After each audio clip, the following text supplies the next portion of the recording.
Just because you've retired doesn't mean you've lost your love of learning. That's why Play-Doh exists, to help turn retirement into your most enriching chapter yet.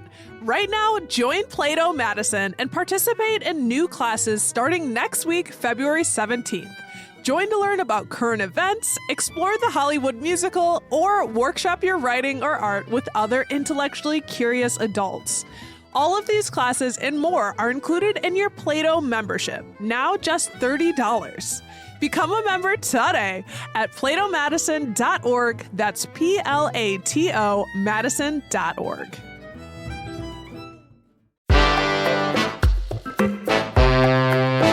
Today on CityCast Madison. It's day 3 of Love Week, where we're dedicating the entire week to love and its many forms. Today, we're dipping into the unconventional, Madison's kink communities. What do those spaces look like, and how do you participate?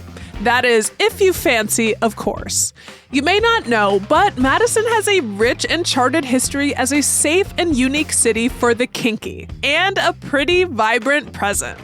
So we invited local performance artist and consent advocate Lili Luxe on to help demystify the scene and debunk misconceptions about what is and what isn't kink. You ready? We should note this is an adult conversation, so if you're around young ears, you may want to fire up this episode at a later time. We do also cover some sensitive topics, including sexual trauma, so please take care while listening. It's Wednesday, February 12th. I'm Bianca Martin, and here's what Madison's talking about.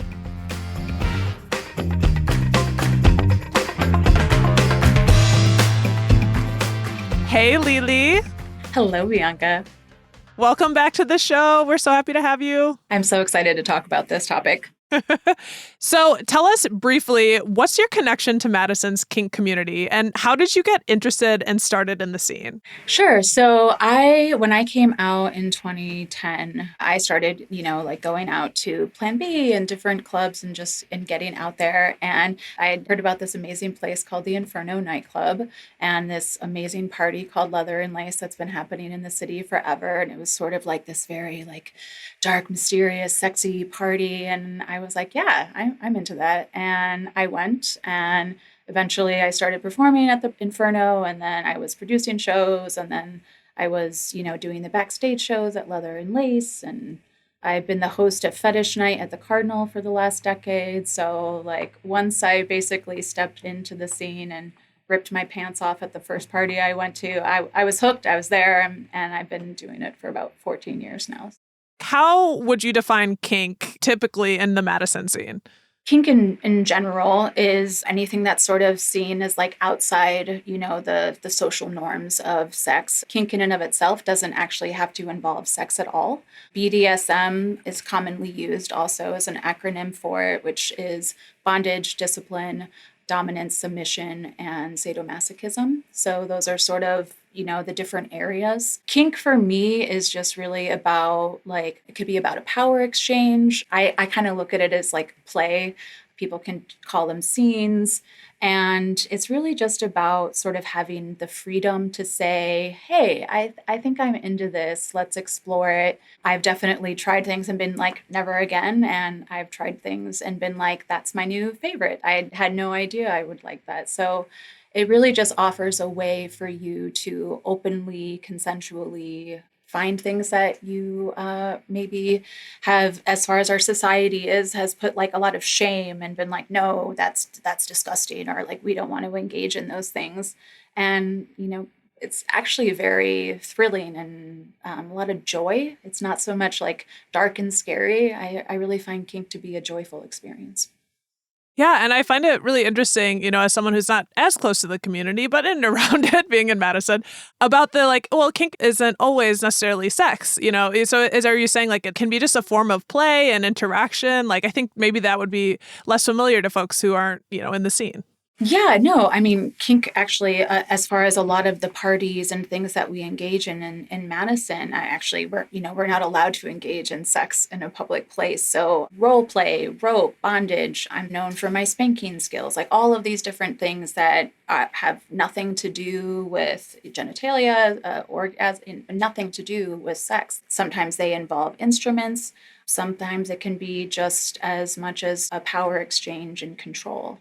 So it can be so many things. I'm so excited to be talking to you about this because I think it's an exciting opportunity to demystify the scene for folks who haven't been or maybe are curious about it or just maybe they don't even know they want to know, but they're going to know if you're listening to this conversation. Because I imagine there are a lot of variations to what like a kink event could be. But if you could describe it, is there a typical night going out to a public event in Madison? What would you see? Like what's happening? Sure. For the most part, a lot of our events are really just like sexy dance parties. So there's just like people maybe in corsets and collars, and there might be some toys or things like that. But for the most part, it's just really great music, drinks. It's really just a place for people who want the community, who wants to engage or learn more about these things to meet. And then a lot more things can happen after that. But as far as going to a venue, I've been a long time promoter and event host.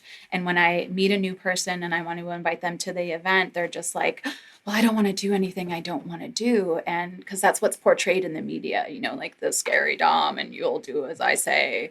And that's not at all. Like kink fundamentally is about being safe, consent, and communication. So for the most part, it's just a really fun party, a chance for you to meet people, a chance for you to maybe wear something in public that you wouldn't normally think you'd feel comfortable in. It's a chance to maybe push a boundary for yourself or again, just freeing yourself of like, I'm only supposed to wear this and I'm only supposed to like this and I'm only supposed to hang out with these people. And yeah, it's just a chance to explore. Yeah, and I've been to a leather and lace night at the Crucible, and it's one of those things you can be fully covered in the ways you want to be covered, or like a leather jacket, etc. And there were so many totally different outfits. I think I saw like a Pokemon, I saw someone in a Zorro outfit, someone furry, there's all just different things. And I love dressing up and I love that play.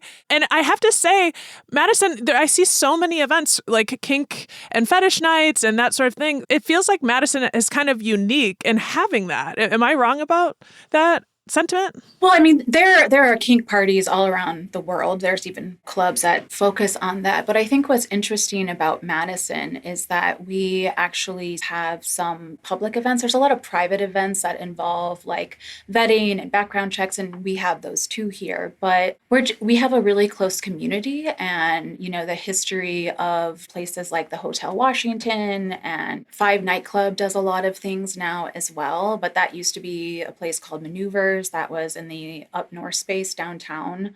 For the Hotel Washington folks, like there was a bar called Backdoor, which eventually became Rod's. So there's just been all of these different things. Let's pause and talk about Hotel Washington. Yeah. Because when I did not get to experience Hotel Washington. When I heard about it, I'm like, wait, what? A hotel that had multiple gay bars in it that of all different flavors and styles. Can you talk a little bit more about that for those who are just like, I've literally never heard about this? It was on West Washington. It burned down, I want to say, in 96 is the year. And it was just, there was like restaurant and a barbershop and a leather bar. And it honestly to me is like the dreamscape of someone who's managed venues of just being like, it's a little bit of everything. So it was just a really open and amazing space. I unfortunately, I graduated high school in 98, so I wasn't able to attend, but I have heard so many fantastically fun and freaky stories from that place that I am extremely jealous that I never got to attend. But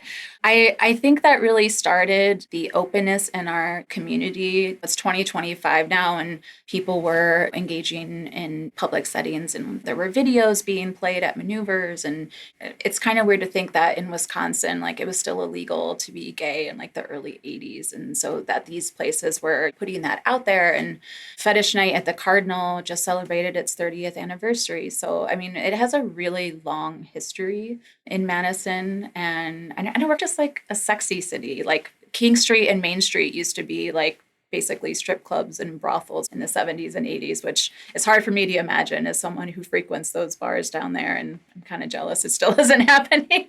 Yeah. And that's something for folks, if you don't like work there or, really frequent downtown on that side of the Capitol, I wouldn't have known that. And that it was like it was a red light district-y vibe. Basically. And brothels, and prostitution and all of that. And now it's upscale boutique spots. But Notchville, which I used to work at, like it's got all that red lighting. And I always heard rumors that, this was once a brothel, by the way. And I'm like, well, that tracks. Yeah. We're also a university town, so generally speaking, educated people are more open to outside of the normative rules of society and exploring and having things like open communication and not so much shame or fear surrounding, sexuality, because again, they've done work around that. A lot of university cities generally have a larger like swinger poly population. Yeah, it's really interesting. And, talking about the history is like Madison is historically kinky. It's historically sexy. It really is. And in these spaces, when it wasn't nearly as accepted as it is now to be queer or to be engaging in different sorts of play, that, Hotel Washington had a bar that you could like go through the back steps. Like you can go in through the straight club, but then go and be like safe without being spotted or that sort of thing, like making those spaces, I don't know, like 30 years ago. And now, I mean, there's Woofs still on King Street, which has got, some of that vibe. It's definitely a bear bar, for sure. Yeah. And I do want to make a point because there is a lot of history connecting kink and the LGBTQ plus community. Obviously, there are some connections there, but just because you're queer does not correlate to being kinky. So while there is a lot of connection, I know that there are some in my community that are I'm not into that, and that's fine. So let's just make that distinction for everybody. Yeah. And I'm glad that you did. And I explicitly wanted to ask you, what is that connection? Why do you think that there's a connection there? Again, as like when you come out, as I'll just speak to my own experience, is like you've decided to acknowledge that maybe something that you were told was shameful or not okay. You've decided on a fundamental level, this is who I am. This is who I like. This is the kind of sex I want to engage in. And so you've already crossed that threshold of being like, I'm queer, or I'm, whatever it is that you identify as. And so you've already sort of taken that one step out the door. And then sex and obviously a lot of the non-sexual acts that we engage in are so varied and can be really out there. And it's like the sky's the limit for what you may find that you're into. But because you've already taken that step out of the heteronormative, monogamous, potentially world, you're open to trying new things.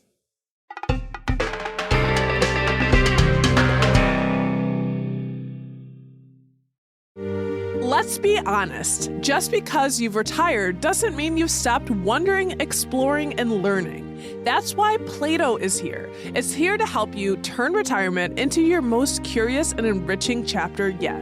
Play-Doh Madison connects intellectually curious adults through special interest classes, fascinating lectures, social activities, and cultural outings around Wisconsin.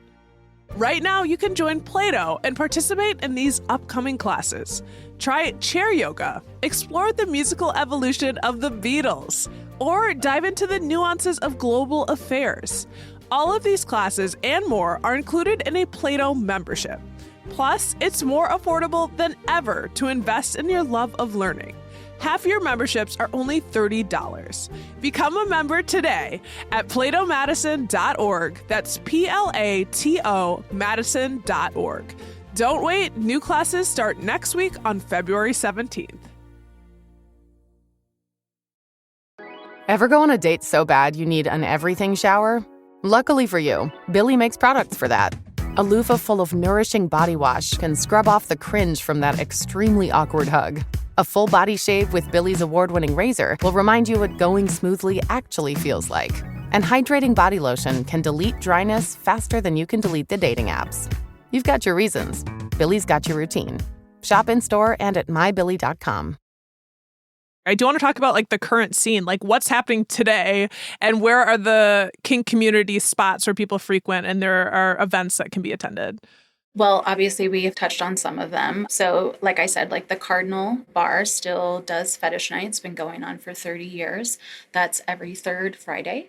Crucible, which is a great club in Madison, filled the hole that the Inferno left for many of us. And so, while after the Inferno closed, we took Leather and Lace to Plan B, and then it was at Prism. And then when that closed, it then moved on to Crucible, which is a great fit for it. And Crucible, besides hosting Leather and Lace, which has been going on in the city, I want to say 27 years, so a long time, also has events like Deviance, which is a play event that's every fourth Friday. They also have a sensation event. They have a furry event like they do quarterly. So they also do like burlesque and other things, which is honestly sort of how once I started doing burlesque, I sort of then ended up doing kink shows as just sort of an evolution from that. Five nightclub, like I said, who has a part of that long history in Madison, has the barracks. And while drag shows aren't at all necessarily involve kink, there might be a performer who decides to highlight the more flamboyant side of those things. There's also a great place if you're into exploring rope and bondage. There's a place called Bay 6, which is basically a community meeting space where you can learn about shibari. And yeah, so shibari is sort of based on the term kimbaku, which is it's a Japanese term for the beauty of tight binding. So actually rope suspensions is like, I didn't think that would be something I would be into, but rope bondage is such a beautiful art form. And Basics does like classes. They also have parties around sort of focused on rope, but other aspects of kink as well. But it's a great meeting place to learn and find community. We've done a good job of talking about the public spaces. You mentioned there's also private events and parties. What other kinds of ways does the kink community connect in Madison? Sure. So an international term commonly used is things called munches. So it's a way for our community to meet up. You're not going to wear your corsets and leather boots, etc. It might be at a coffee shop or a restaurant or a bar, and it's just a place for you to meet folks. And meeting folks and being vetted is a big part of being able to go to sort of the next level of parties in Madison, which are the private parties, which is where we do get to do the stuff that we can't do in public. So such as oh my God, this is edited for content. So I'll just say probably everything you imagined it would be and more. So you're able to have more nudity, actually engage in sexual acts because again, you're not in a public space. But any of those events that we have, and there are several monthly events, and obviously just people who decide to host a party, generally has a vetting process, which is why the munches are really good. You sort of need to start to meet the community, be a part of it. Some of them, actually most of the private parties have like background check aspects. We want to make sure we're keeping our community safe because the overarching theme for all of our community events is creating safe spaces. So there's a lot of work that goes into making sure a place will be safe. It's always interesting having a party in a bar where I'm like, yep, wear underwear, run around. So there's a lot of work put into in order to it's not willy-nilly. Yeah, it's not willy-nilly. It's about creating a space we sort of keep each other safe. Most of even our public events, we have rules as you walk in the door, like you're not allowed to take photography. We don't want to out anybody. Consent, making sure that there's communication and all of those things that go in there. If you see something, say something. We have DMs, dungeon masters, who are generally either wearing like an armband or some sort of identification, whether it's security or whatnot. If you have an issue, we want to know about it. We can't see everything when there's hundreds of people in a club, but we are generally sort of like self-policing in that because the whole idea is to create community and create a space that is welcoming to all. You all sort of, as you walk in that door, have basically agreed to look out for each other and to care for each other and to communicate. And so for me and most of the work that I did as an event host and promoter, even outside of the kink world, I wanted to bring consent forward conversations into non-kink events because I was just tired of being harassed and groped and, all of those things that happen to people in spaces where alcohol is being poured. And I think it's a really important aspect of creating community in here in Madison. Yeah, because you are not just someone who's been at throwing the events. You're a participant. Yeah. You are actually test riding the experience. But we're talking about something super important. You said really these spaces are built on consent and safety. And there are so many takes and perceptions about this community that I'm sure folks listening right now might even be like, wow, they're talking about this. This isn't something you talk about publicly. This is private. And that's also, there's a lot of ignorance around the community and even misconceptions that are downright pretty negative, vilifying kink community and just representations in popular media. Books like 50 Shades of Grey can depict kink in ways that is dangerous, or even abusive. What do you make of that reality?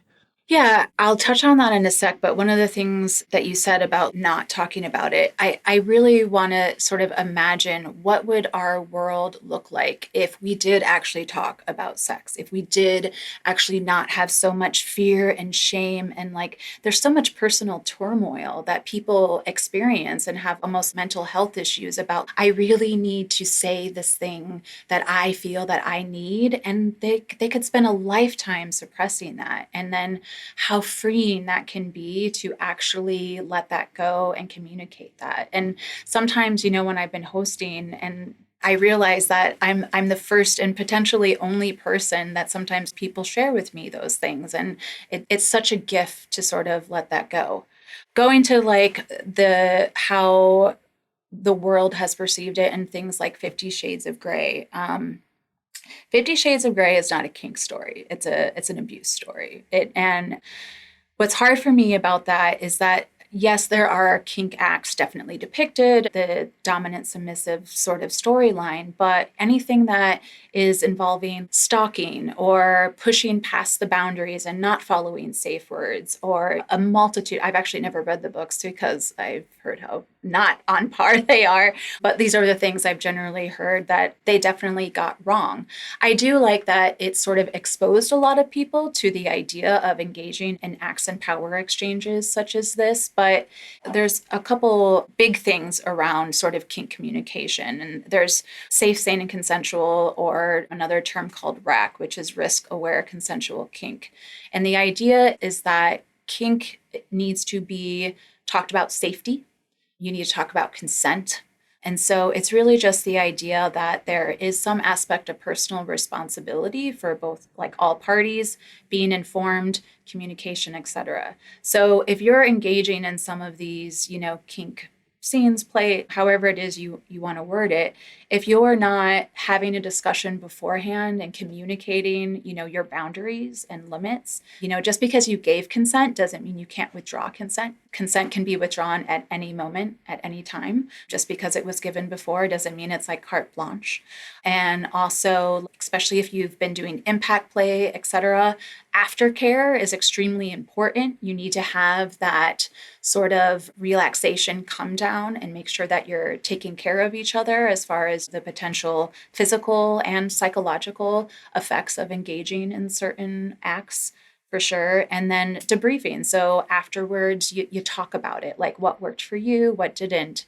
And if you're engaging in kink acts, but not having any of those other things, you're pretty much potentially you're engaging in an abuse situation because it should have all of those things in there. So many powerful points that you just shared, and just grateful for that distinction. Yeah. A lot of people be like, oh, I like the idea of being choked. That's great.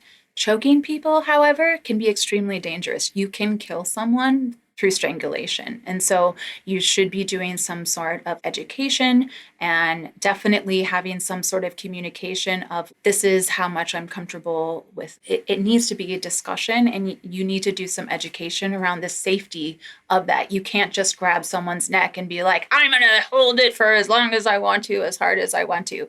That is not okay. That is not okay. So talking about some community standards and engaging in consent. I'm grateful, too, that you brought up the psychological impacts that this could have and being thoughtful of that. I understand that some folks engage in kink for specific purposes to heal trauma. Can you talk about that? Again, I can sort of use a personal story so I don't just put it out there for everyone. But like I have a sexual trauma story. And so it's hard for me sometimes to work past in like sexuality of getting through that moment. But what I love about the kink environment is that it's so about communication.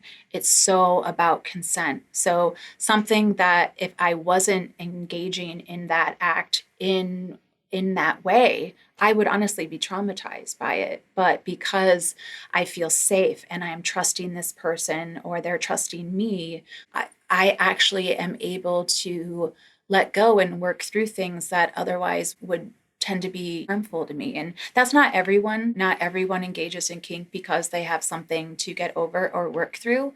There's tons of studies out there that say this is a very valid way because of such the construct around it, building communication and trust and care. It's really about caring, which is odd as I'm like beating people's butts to a pulp. But I care so much about your butt. Well, I'm sorry to hear that you do carry that trauma, but then also really heartened that you found this tool that is offering some space to heal. Yeah, I mean, when I walked into my first event and I saw the kink show going on, I actually kind of like looked away. I was like, is this happening? Is this going on? And what is this? I was really also surprised that it was happening in Madison. I was like, oh, this time I could have been doing, but it's very, again, just freeing and crazy what people can do, honestly, with their bodies. You really sort of learn what the human body is capable of. I remember the first time I saw a flesh hook suspension. So people are literally hung with hooks through their body. Not my jam, but I'm not here to yuck on someone's yum. But it was just amazing that what our bodies can do. And honestly, for some people, kink exploration is sort of pushing that boundary of like, how much can I stretch that? Or, how much can I push myself to? And it's fascinating and interesting and happy. Like, I don't know. I've definitely done some reading about performance art and acting and stepping into a role and what that can do for transforming certain states of being that you might be stuck in. Man, this is gorgeous. Before we wrap, this has been such a insightful, beautiful conversation. And I want to end on that note as well, because I know kink gets some shade, but there are a lot of benefits like the one you just described. What do you think the top benefits of engaging in kink can have for folks? I enjoy that one of the words that is often used in kink is let's play.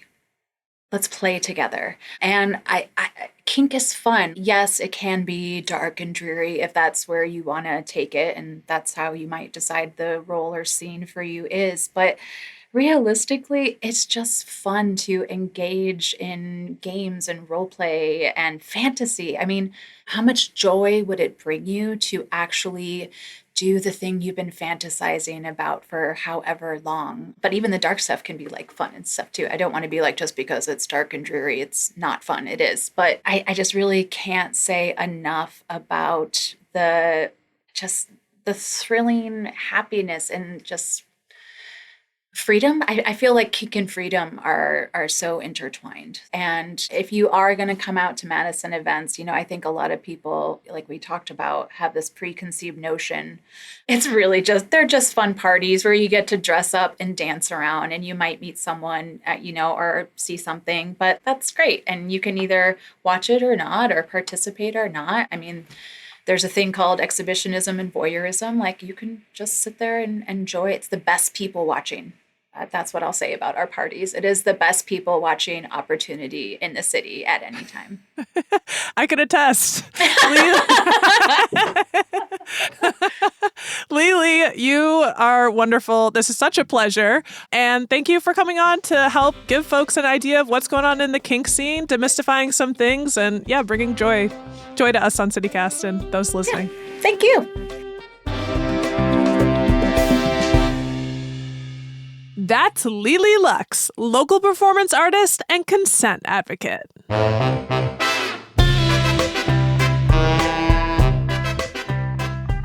That's all for today, here on CityCast Madison. I'm Bianca Martin, your host. If you enjoyed the show, why not share this episode with your most adventurous friend?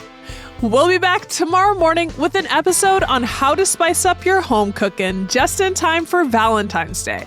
Until then, love well, and for those who this applies to, don't be afraid to let your freak flag fly.